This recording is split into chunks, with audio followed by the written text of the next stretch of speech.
Philadelphia Eagles have an offensive coordinator. Welcome to episode 24, Cheap Seats. I am Jay Sensi, joined by the man himself, Tyler Calvey. And white smoke has risen from the NovaCare complex. The Eagles, after a long, extensive, somewhat confusing search, have hired Sean Mannion, quarterback's coach from Green Bay. Ty, what's your initial impression? I didn't know much about him. I was hearing him over the past week when, McDaniels was off the board, Dabo was off the board, and then it was him, Matt Nagy, and then I think someone else they were talking to. Jim Bob Cooter. Oh, Jim Bob Cooter. Man, what a name. Which I almost, for Philly's sake, wanted that because I thought we could have done some good stuff with some T-shirts and some signs with that, good or bad.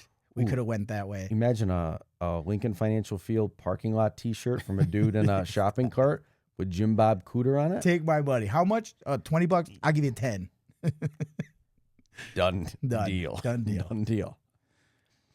Yeah, I mean, I think I'm a little surprised because Howie's comments were, we are going to go get somebody with tried and true play calling experience. And so I expected somebody that had been an offensive coordinator, that had called plays. This guy seems much more of a, and I don't want to put my conspiracy theory hat on yet, but this guy, the way he was described in Green Bay is a future head coach.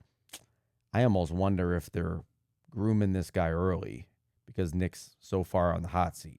I don't want to get into conspiracy theories just yet, but I think my initial thought is surprise.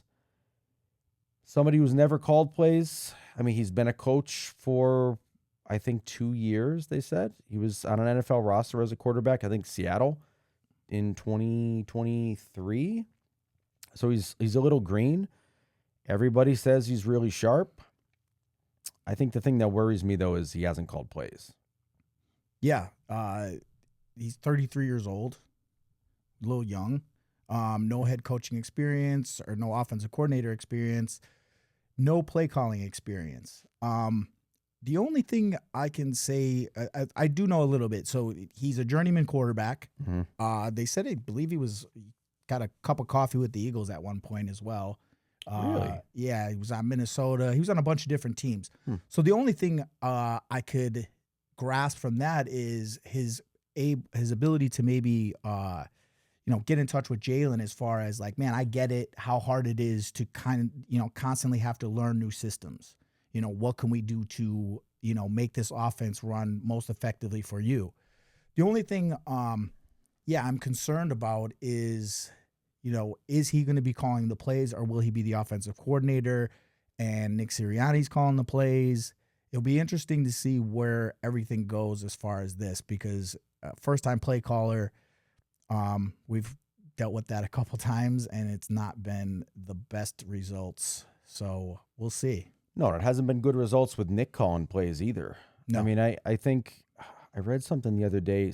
An interview came out with Jonathan Gannon, and I don't know how they got on topic, but it was something related to the year that Nick gave play calling over to Shane Steichen. I guess the three of them were in a room, and Nick didn't want to give up play calling duties. And Gannon, I don't know if he said it was him or somebody else said, like, why not? If we don't change, we're all going to get fired this year. And that's when the shift changed. So will Nick be calling plays? I hope not. If he does, is he going to want to relinquish play calling again? Because, I mean, the more times you do that, he failed at it this year if he tried. He failed at it that was what, 22? It was 21. 21 when he gave up play calling? That was his rookie coaching year. We started out rocky. We won our first game. Yeah. We went a little rocky. Then we turned it over to Shane Steichen. He went on a little bit of a run. Yep. We ended up making the playoffs as a wild card, losing to the Bucks. And then he was full-time play caller going into 2022, right, where we go to the Super Bowl. Jalen has his best year as a pro. That's something, too, we don't talk about. That year with Shane Steichen, I believe A.J. Brown set the record for most receiving yards in a season, And then Devontae had the most catches in a season, or vice versa, something like that. The passing offense was excellent.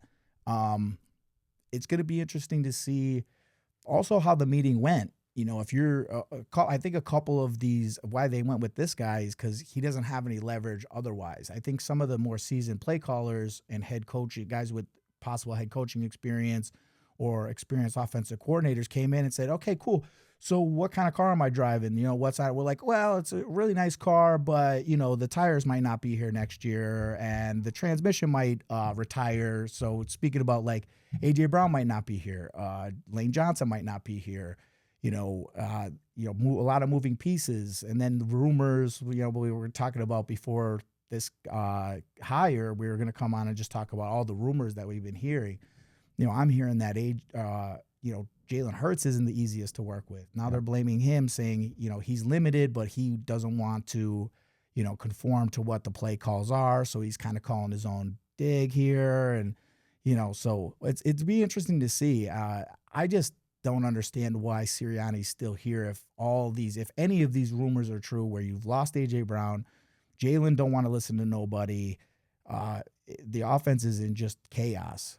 Dallas Goedert's probably going to be gone too. You know, all these missing pieces, all these moving pieces offensively. This guy's got his job cut out for him. Yeah, and Adam Schefter was on, I think it was like a 97.5 radio show, and they were asking him, by next week maybe we'll have some results, and he made some kind of comment like, yeah, or maybe more. Yeah, more than the offensive coordinator. Yeah, more news than just offensive coordinator. And they pressed him a little bit, and he wouldn't clarify. But he's like, yeah, maybe just a little bit more than the Eagles hiring an OC. And I'll be honest, I had a little hope there. Yeah, that maybe they were taking their time not for an OC, but maybe they were taking their time to put a new head coach in place. And I don't know if that happens now. No, I don't think you could take a guy who's never called plays, never been a coordinator, and then throw him into a head coaching position. No, not him. Yeah. No, not him. I was hoping for a new coach, though. Yeah. I'm ready for Sirianni to be done. Well, it just comes back to, like we said, you know, he's not the offensive guru. No. He doesn't do anything defensively. You're a culture guy. But now that, you know, you look back to the 23 season when Brian Johnson was in there, to me, Brian Johnson and Kevin Patullo, they took a lot of the heat. I'm off the Kevin Patullo hate train because I don't think Kevin Patullo was the problem. I think Nick Sirianni was telling him what he should be running. You know, maybe not during the games, but, you know, I think Kevin Patullo was kind of, you know, stuck in a no-win situation where he had no leverage. He has no experience as an offensive coordinator. You know, you've got this opportunity from Nick. Nick's a Super Bowl winning head coach, and he's telling you what the offense should look like. And, you know, and then even later in the season, he said, I'm going to be more involved in this offense. And then the offense got worse, you know? So it's going to be interesting. And will Nick be able to let this new guy run the system he wants to run and implement the things he wants to run? Also rumored that, you know, happened was Stoutland was demoted from run game coordinator halfway through the year. Yep. So, you know, there's a lot of moving. I mean, that didn't work, though. It did Run not game work. didn't get better. No. I don't know who took it over, but yeah, it didn't improve. There was another, I don't know if you saw this other rumor that started floating around after the Adam Schefter comments was that Fangio might retire. Yeah, but I don't think he's ready to retire. Well, I don't think that we would have known that and let Christian Parker go to Dallas and be the defense coordinator there. I think he would have taken over. So I don't think it's the Vic. I think I've been thinking about it. I think it could be the Lane Johnson retirement announcement. Yep. Or, I mean, this is not as sexy, but I think sooner than later they're going to reveal the new plans for the new stadium. Man, I hope it's not a dome. Yeah, me too. I hope they do a Bills situation where, you know, it's open in the middle. Yeah, it's enclosed, but it's still open. Just because, you know, my favorite game I've ever been to live was that divisional round game versus the Rams in the snow. That was so awesome.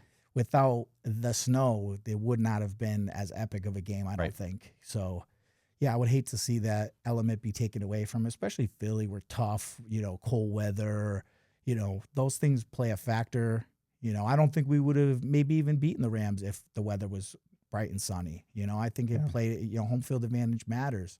And when warm weather teams got to come and play in cold weather, you saw it with a couple years ago, the Dolphins were, their offense, speaking of McDaniel, their offense was running really well, and they had to go to the Chiefs, and it was like bitter cold, and they just looked like a team that's never been in that environment before, and Yep. they crumbled. Yep. So, yeah. It's going to be interesting. You kind of wonder. I mean, I go back to your comment about will Nick let him run his system? Like, do you think he has a system?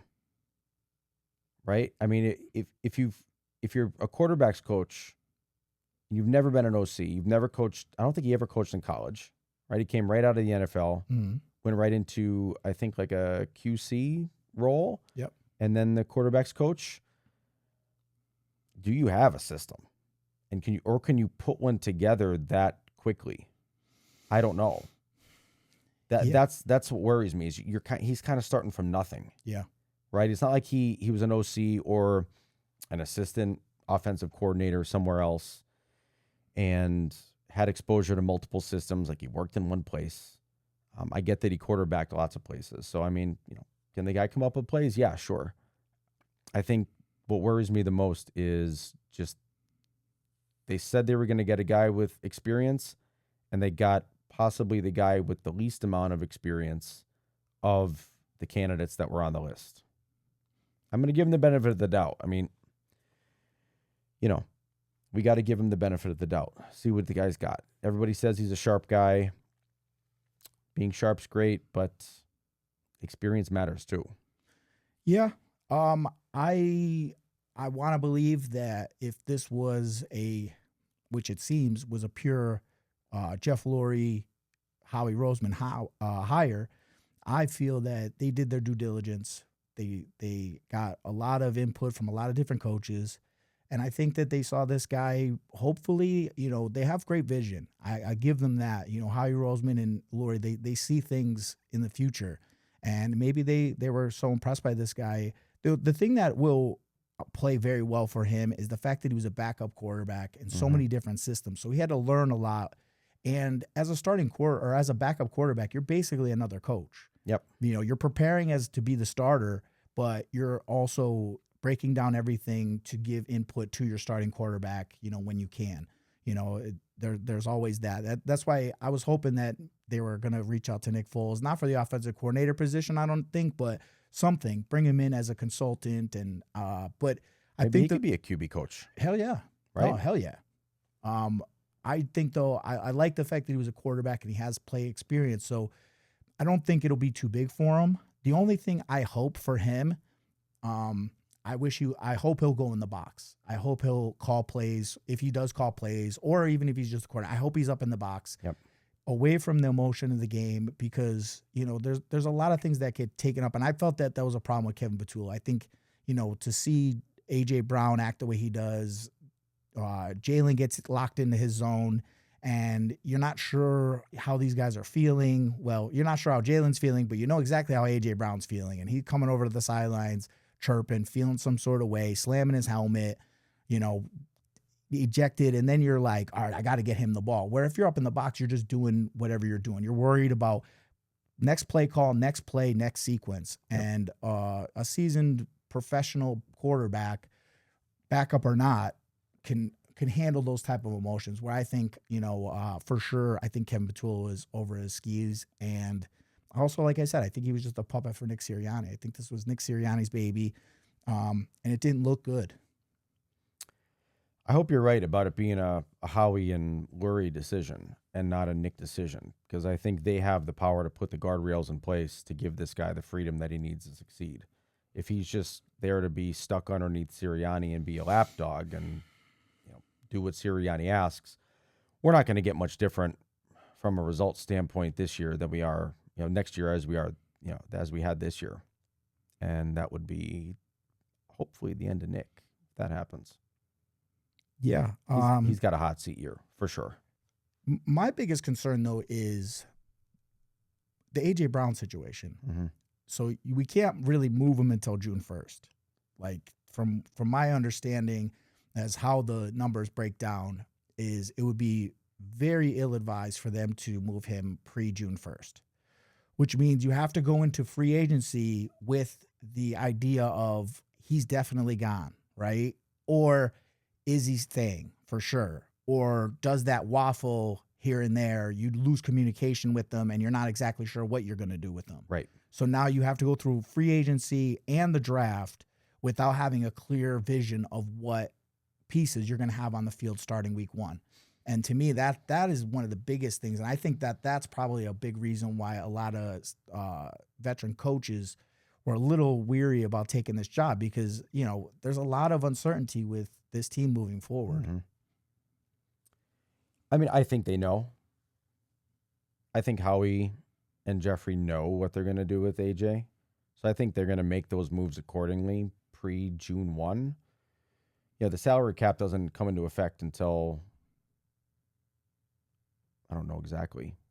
But, I mean, I think if they have plans to move him, just, you know, irrespective of what they get for him, I think they'll do the moves that they got to take. And I think that what they do in the draft and free agency is going to be a very big tell as to what happens with AJ. We draft a receiver high, we go and get somebody, you know, and give up a pick or give up another player, or, you know, set of picks and players combination, depending on who it is, then the writing's going to be on the wall. I mean, if we do nothing to address the wide receiver position in the draft or free agency, then they're going to probably tell them to play.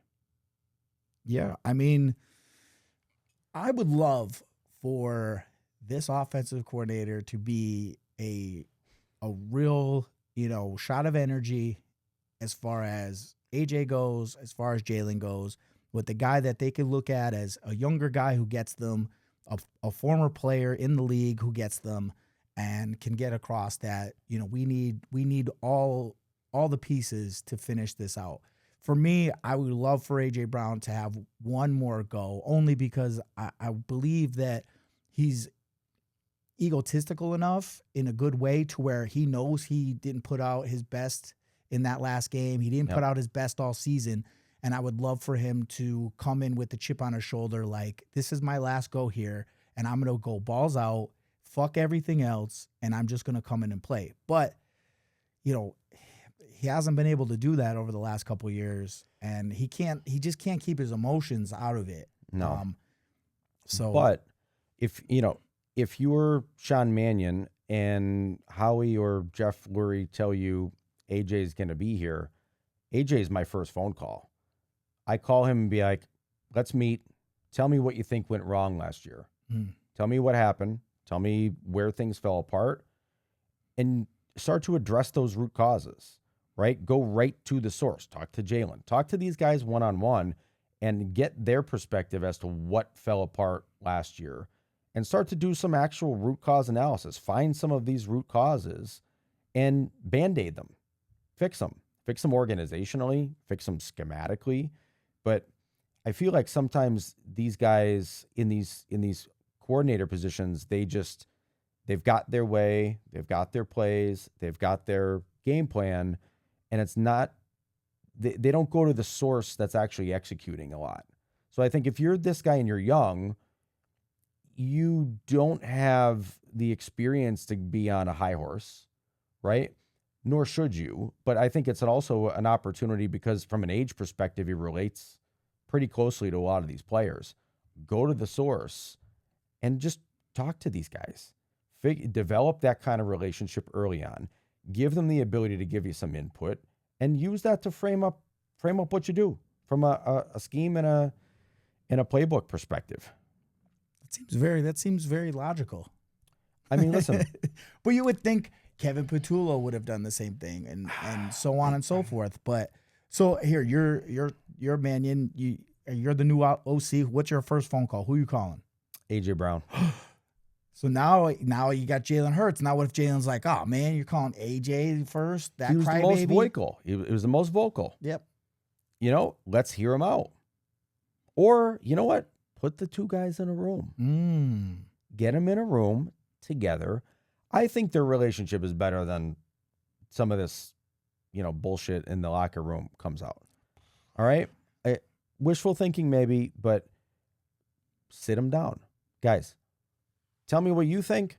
Tell me what you think. Where do you agree? Where do you disagree? If you could design, how would you move forward? And then, I'm not saying you got to listen to every single thing that they say, right? But gather some input from the guys that are out there, executing the X's and O's, and feed that into the development of your plan. That's what I would do. No, 100%. I mean, that seems like the easiest thing to do. But that's where you're coming from. Everybody's on the same page. Everybody's here for the same goal, which what I'm hearing is that's not the case. Wow. From, a lot of WIP sources aren't always the best, right? But, I hear enough, and then I go back and I relive some of the games, some of the moments, and I start to think a little bit like, maybe Jalen, kind of, they say what they call him mini MJ. He's walking around like he's Jordan, like he is the best guy going, and he's won a Super Bowl and he's won a lot, and that's where he holds his hat, where he's just like, shut the fuck up, we won the game. And guys are like, no, dude, but like, you're not making the right read on this play. Who cares? We won. And that could rub guys the wrong way. Yeah. Where they're like, yeah, dude, we won, but if you followed the game plan as we wrote it up, we would have won easily. We would have won better. So, but then there's the flip side of when I see a quarterback go 0 for 7 against the Bills, to me, I don't know how Kevin Patullo, Nick Sirianni, even Jalen Hurts himself didn't have, 3 or 4 plays in their playbook that is the easiest completion that they can make. Yep. Literally just like a screen pass, a check down, a running back swing pass, something to get you on the board with one completion. For you to go 0 for 7 in a game, there's so much fucked up that I can't even wrap my head around. Sean Payton will never let his quarterback, backup or starter. That guy didn't go 0 for 7, and he was playing in a terrible weather game in the biggest high crunch pressure that guy could have had. He ends up throwing a touchdown. He looks good. They were trying to get him into the rhythm until the snow came in that AFC Championship. Yep. McVay, he's worked with many quarterbacks. He took, what's his name? Not Stafford. Goff. He turned him into a Super Bowl playing quarterback. Mm-hmm. And to me, I don't think he is all that great. But he would never let him go 0 for 7 in a half. No. He would never let him go completionless in a game or in a half. It just wouldn't happen. He has enough knowledge to be like, all right, we're going to write up, scheme up something to just get you on the board once or twice. And then we'll go from there. But I don't know what to think. I mean, there's so much hearsay, and the culture seems not what it was. And like I said, I think that this is all coming from 2023.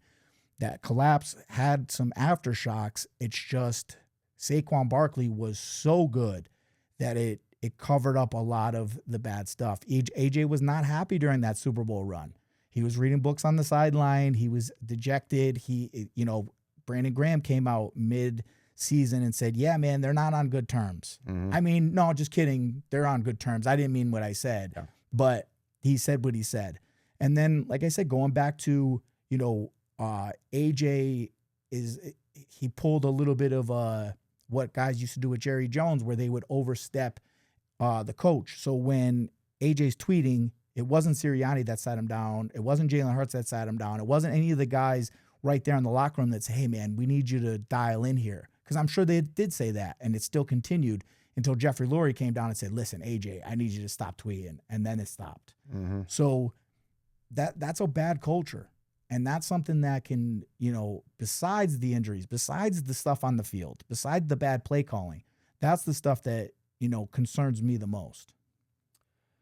Yeah, hasn't been a lot of good in that department coming out. It's all bad.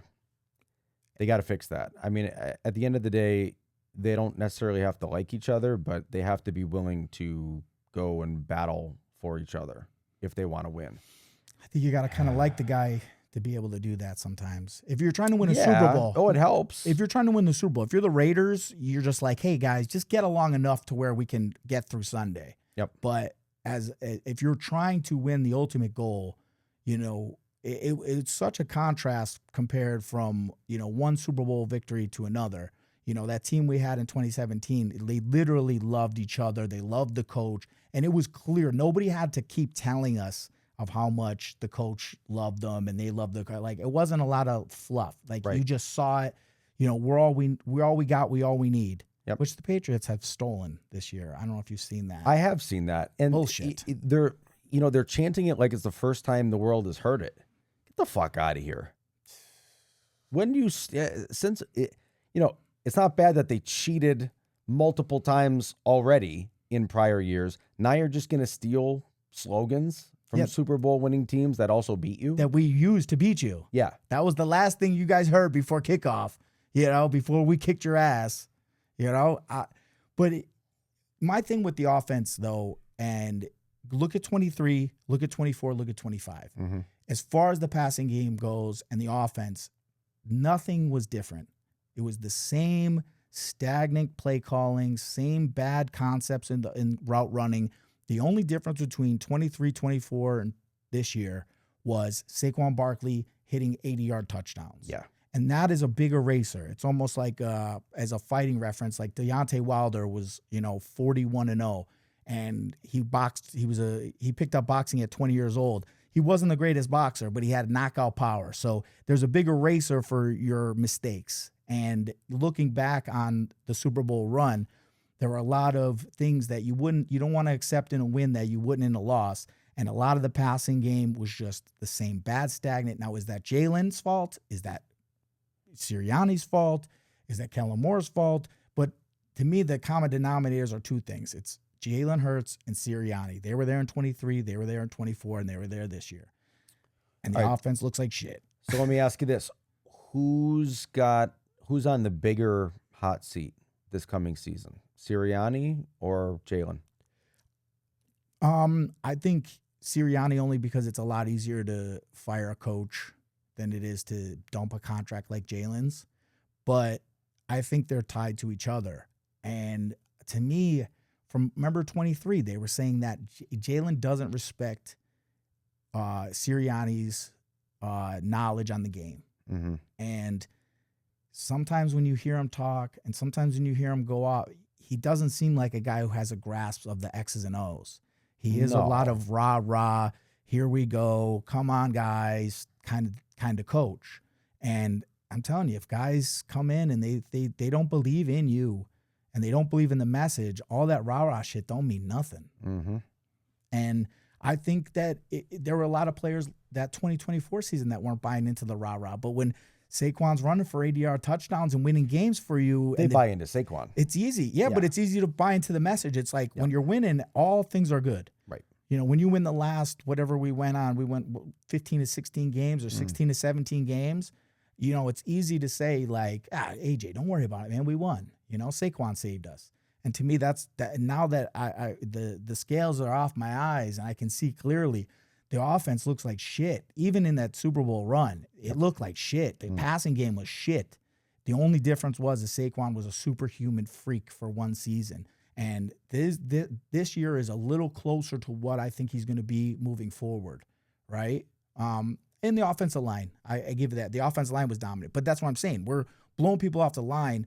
And going back to Sirianni and his not understanding what to do, the first 4 weeks of the season, we're throwing the ball in weird situations. Where the Saints game, the timeout before halftime, no timeout before halftime stuff, all that. And it took the players to go to Sirianni and be like, bro, run the fucking ball. Stop throwing it all the fucking time. Just trust us. We're going to blow people off the ball. Saquon's a freak. And then from that, we go 15 to 16, 16 to 17. But it wasn't Sirianni who was like, hey, I got an idea. Let's run the fucking ball down people's throats. He was still trying to sprinkle in his bullshit pass game. So you could say it was Kellen Moore, but also I believe that, from my understanding and what I've been hearing, is that Kellen Moore was frustrated at times with Sirianni overstepping on what the offense should look like. So we're going to see what it looks like. And I hope this guy has enough rope that they gave him to where he can run his own system, run his own, style of offense that is going to benefit us at the best, because what Sirianni has cooked up over the last 3 years in the passing game is shit. I mean, one thing you can take as a positive is it's often good to get a fresh set of eyes, right? This guy's going to come in. He's going to bring something new. I mean, you could make the case that Jordan Love had a really good year, maybe one of his best years this year statistically. I'd like to see what he's got, but I'm tempering my expectations, right? I think not knowing where he comes from, not knowing what he can do, promises of him being, extremely intelligent. That's all great. I've got the bar midway, I would say. Yeah, I mean, there's a lot of unknown here. But, okay, so I'll ask you this. Mm-hmm. Best case scenario, what happens? He comes in and what happens? He comes in and figures out how to have an effective passing game with the pieces that we've got. I think that's our biggest glaring issue on offense, but also just fixes the sinking issues, the timing issues. I think where we ran into so many problems this year, and it was more so this year, I think, than in previous years, is the play calls were not coming in fast enough. Like these guys were running the clock down to almost zero, like half a second, almost every single time. They were just disjointed. They were confused. Just get everybody on the same page for each play. I think if you do that, you erase a lot of mistakes that we had in this season. I don't think you have to reinvent the wheel here and come with an offense and a scheme and a system that the world has never seen before.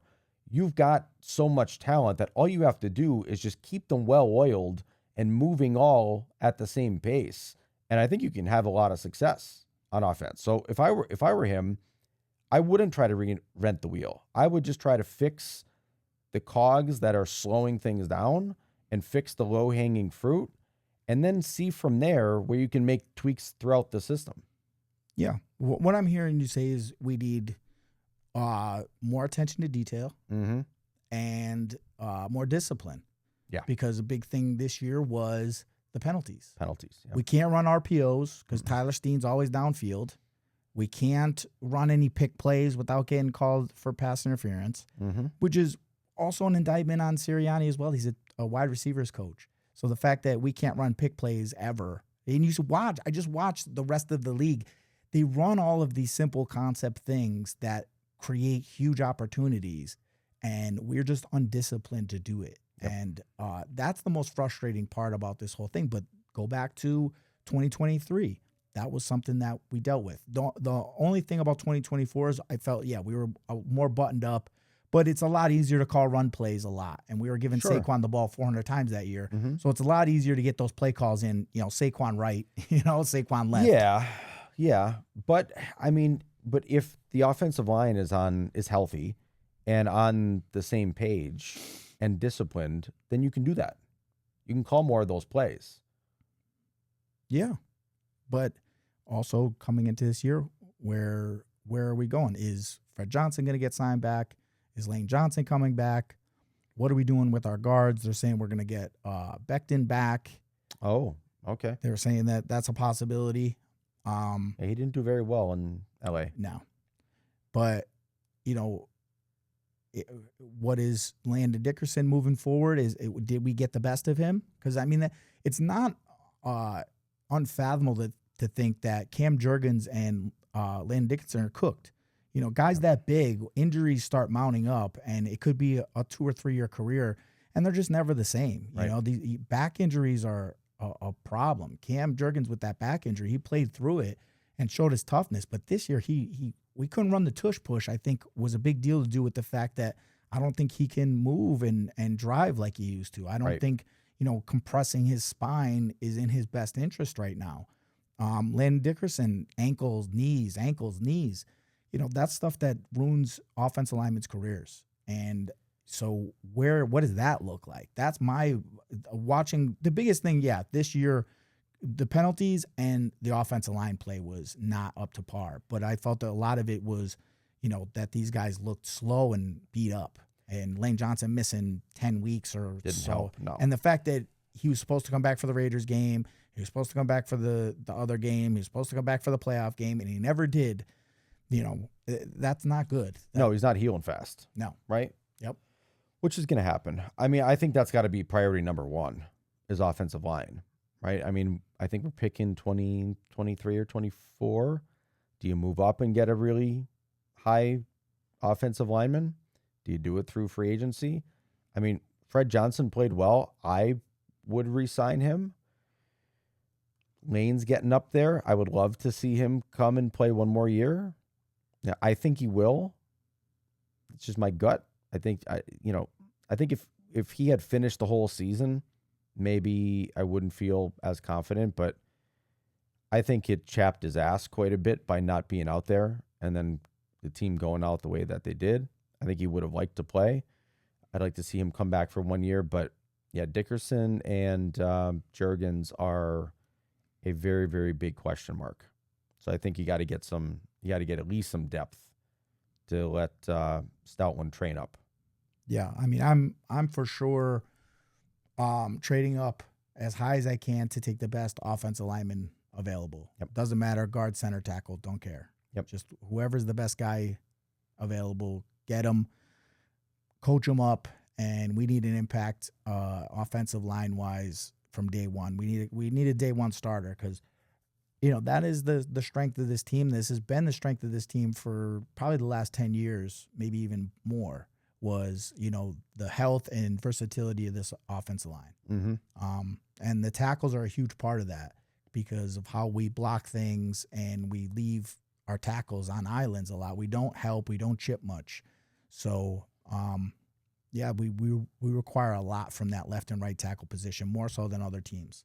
Yeah, we're going to live and die by the O-line. Yeah. That's got to be it. I mean, the other pieces are what they are. See where AJ lands. I mean, defense is in pretty good shape. Maybe in our next episode, we'll talk about some free agent pieces. Yeah. Kind of what we would do, sign or let go. But it's got to be offensive line. Because if you get that offensive line right, then Saquon can do Saquon things. And if Saquon can do Saquon things, then the pass game is not as critical, but it also opens up the pass game to make an impact because they're going to try to stop the run. Nobody had to try to stop the run this year because we weren't running. Yeah, we were losing 2 yards. Yeah, it was. Is Saquon cooked a little bit? We used him up good. He's had a couple injuries in New York. Did we just get the best of him? I mean, I don't think he's going to run for 2,000 yards anytime soon. No. But, yeah, I mean, there's a lot of unknowns here, man. That's why this year was such a letdown because we still had the pieces. But it's hard to repeat. Philadelphia sure as hell is not good at it. Nope. We just fall apart. We go to a Super Bowl, we fall apart. Yeah. Whether we win or lose. Yeah. Well, my thing with this offensive coordinator is best case scenario is he comes in here, we steamroll everybody, he fixes our passing game, we throw for 300 yards a game, we win a Super Bowl, and then he's gone. Then he's a head coach somewhere else, and then we're right back here again. When I saw I'm like, fuck, another young guy. He's going to do well, and then he's out. Yeah. And then he's out. But it doesn't sound like they offered the job to anybody else. Like McDaniel took his name out. These other guys moved on, but it doesn't sound like the Eagles actually made any job offers to these guys. So I think either they didn't want it or something came along before they got an offer from the Eagles. Yeah. Yeah. I don't know. I think a lot of it to do, I mean, there was 10 head coaching vacancies. Yes. So everybody we pretty much interviewed for a head coach or for offense coordinator probably got also an interview for head coaching. So there was a lot of that delayed. We hired Kellen Moore 4 days into the offseason when we hired him. Yeah. I was like, we hired him 4 days. Like, it was quick. Yep. But there was maybe like 3 or 4 coaching vacancies. This year with 10, there was a lot of interviews to go around. Plus, people are waiting for, the Patriots to lose or the Broncos to lose or the Rams to lose so we can start interviewing guys that are coordinators for other teams. So there's a lot of waiting game. But as we stand right now, I mean, we have more questions than we have answers. And but we're here for the good and the bad. We're here for the good and the bad. We'll be there. We'll be there either way. Chanting or booing. Yeah. All right. Well, welcome to Philadelphia, Sean. Go Birds. Go Dickhead. Birds. Mannion.